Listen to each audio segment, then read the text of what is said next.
Hello viewers, आज की इस वीडियो में मैं आपके साथ शेयर करने वाली हूँ साग बनाने का बहुत जबरदस्त तरीका। बहुत मजेदार बनता है और सिंपल सी रेसिपी है। यकीनन हर घर में बहुत शौक से साग बनाया भी जाता है और खाया भी जाता है। तो अगर आप इस तरीके से साग बनाते हैं तो यकीनन जो भी आपके हाथ का बना हुआ साग खाएगा आपके साग की तारीफ जरूर करेगा। तो चलिए बिना देर किए वीडियो को शुरू करते हैं। वीडियो को शुरू से लेकर लास्ट तक जरूर देखिएगा। Welcome to my channel Janet unique tips.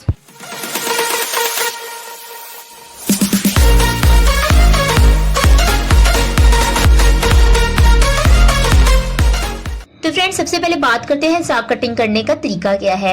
तो साग कटिंग करने के लिए आपने इसकी जो मोटी मोटी गंदले होंगी उन्हें आपने छील लेना है और अलग से कटिंग कर लेना है। बाकी जो बारीक गंदले हैं उन्हें और पत्तों को जो है इसी तरह नॉर्मल आपने बारीक कटिंग कर लेनी है।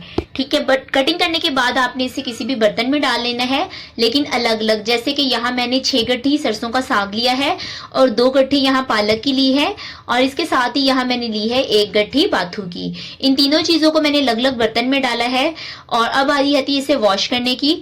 तो काफी बड़े बर्तन में और खुले पानी से आपने इसे वॉश करना है 2 से 3 दफा। इसी तरह आपने बहुत अच्छी तरह से इसे वॉश करना है ताकि तमाम मिट्टी जो इसमें होती है वो निकल जाए। इसी दौरान मैंने चूल्हे पे पानी रख दिया था कि पानी बॉईल हो जाए। तो पानी को बॉईल आ चुका है तो इसमें ऐड करूंगी मैं साग। सिर्फ और सिर्फ इसमें साग ऐड करना है। पानी किसी क्वांटिटी के साथ नहीं डाला, बस यूं ही एक अंदाजे से डाला है जितने में साग डीप हो जाए और पक जाए, क्योंकि हम सिर्फ 2 से 3 बॉईल देने हैं साग को। उसके बाद ये पानी गिराने के बाद हमने इसे साग को स्ट्रेन कर लेना है। चम्मच की मदद से अच्छी तरह से इसे डीप कर दें, बीच में पानी के डुबो दें और इसे 2 से 3 बॉईल आने का इसका वेट कर लें। इतना ज्यादा नहीं पकाएंगे कि तमाम विटामिन भी इसके पानी के साथ ही निकल जाएं। बस 2 से 3 बॉईल आ चुके हैं तो अब मैं इसे स्ट्रेन कर लेती हूँ। अब उसी पतीले में जिसमें मैंने साग बॉईल किया था उसी पतीले में इस बार काफी ज्यादा पानी डालेंगे, जिसमें तमाम चीजें जो हैं एक साथ डाल देंगे और 2 से 3 घंटे के लिए हमने इसे पकने के लिए छोड़ना है। इसलिए काफी ज्यादा पानी मैंने इसमें डाला है और अब इसमें तमाम चीजें हम एक साथ डाल देंगे, जैसे कि साग, बॉईल किया हुआ साग भी और बाथू और पालक जो मैंने धो के रखी हुई है, ये तमाम चीजें अब एक साथ हम इसमें डाल देंगे और इसे पकने के लिए मीडियम फ्लेम पे छोड़ देंगे। चम्मच की मदद से इसे अच्छी तरह से डीप भी कर देंगे पानी के अंदर और साथ साथ बीच में मैं चम्मच भी चलाती रहूंगी ताकि ये नीचे ना लगे। जैसे जैसे ये पकेगा इसकी क्वांटिटी कम होती जाएगी, लेकिन हम इसे बड़े बर्तन में बनाते हैं ताकि अच्छी तरह से इसमें बॉईल आते रहे और अच्छी तरह से पकता रहे। 2 से 2.5 घंटे हो चुके हैं फ्रेंड्स इसे पकते हुए। काफी हद तक ये पक चुका है, लेकिन अभी मजीद 15-20 मिनट या आधा घंटा और लगेगा, क्योंकि इसमें आप देख रहे हैं पानी भी है।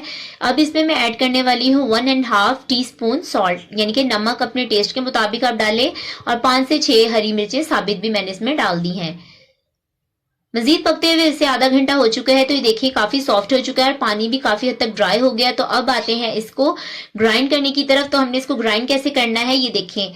इस तरह से आप किसी मैशर की मदद से या मसाला पीसने वाले डंडे की मदद से भी कई लोग पीसते हैं, तो आप इसे इस तरह से पीसेंगे तो आपका तरीका ये होगा। हल्का हल्का आपने इसमें खुश्क आटा डालते जाना है। नॉर्मल जो रोटी पकाने के लिए हम आटा यूज करते हैं वो हल्का हल्का आटा डालना है इसमें और इसे इस तरह से पीसते जाना है तब तक जब तक ये बहुत अच्छी तरह से बारीक ना हो जाए। 4-5 चुटकी सिर्फ हम आटे की डालेंगे, बहुत ज्यादा आटा भी नहीं हमने इसमें ऐड कर देना।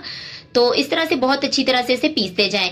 पहले जमाने में लोग इसी तरह से पीसा करते थे, लेकिन आजकल तकरीबन हर घर में ही ग्राइंडर होता है। तो ग्राइंडर से अगर आप पीस लें तो भी बहुत अच्छी तरह से इसकी जो ये गंदले वंदले हैं सब अच्छी तरह से पीसी जाती हैं, ग्राइंड हो जाती हैं। तो मैं भी इसे ग्राइंडर में ग्राइंड करने वाली हूँ। बहुत ज्यादा इसे बारीक मत कीजिएगा ग्राइंडर से अगर आप कर रहे हैं, क्योंकि ये बिल्कुल सीरे की तरह बन जाएगा। तो बस मैं इसे नॉर्मल सा रखूंगी। ये आपको तरीका सिर्फ बताने का था कि अगर आप इसे मैशर से मैश करते हैं तो आपने इस तरह से इसे करना है। मैं इसे ग्राइंडर में ग्राइंड करने वाली हूँ। तो ये देखें फ्रेंड्स, मैंने इसे ग्राइंडर से ग्राइंड किया है और अब आते हैं इसकी मसाले के तड़के की तरफ। तो मसाले का तड़का जो हमने लगाना है 1.5 पाव, इसमें मैंने ऑयल ऐड किया है। एक बड़े साइज का प्याज था जो कि मैंने कटिंग करने के बाद इसमें डाला था। अब ये गोल्डन हो गया है तो इसमें मैंने 4 से 5 बड़े बड़े टमाटर ऐड कर दिए हैं। इसमें सिर्फ और सिर्फ हरा मसाला ही डाला जाता है और उसी से इसकी लज्जत और इसका टेस्ट बनता है। इसमें कोई एक्स्ट्रा मसाला यानी कि गरम मसाला या फिर लौंग इलायचियाँ वगैरह नहीं इसमें डाली जाती, जीरा वगैरह। तो इसमें हम सिर्फ और सिर्फ हरा मसाला और काफ़ी सारा डालते हैं कि इसका टेस्ट बहुत अच्छी तरह से बन जाए। 1 टीस्पून मैंने इसमें रेड चिली पाउडर डाला है। अगर आप चाहें तो आप रेड चिली फ्लेक्स भी यूज़ कर सकते हैं।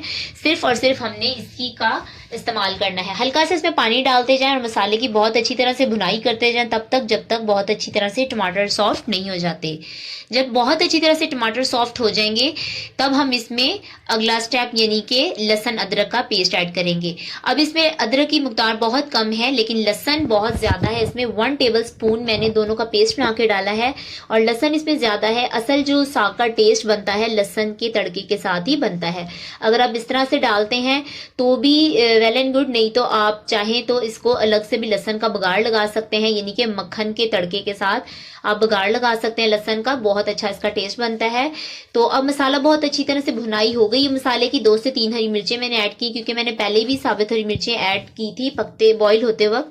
तो आप अपने टेस्ट के मुताबिक अगर मिर्ची कम खाते हैं या ज़्यादा खाते हैं तो आप ऐड कर लीजिएगा। अब मैंने मसाले को साग के अंदर डाल दिया है, तड़के को यानी कि।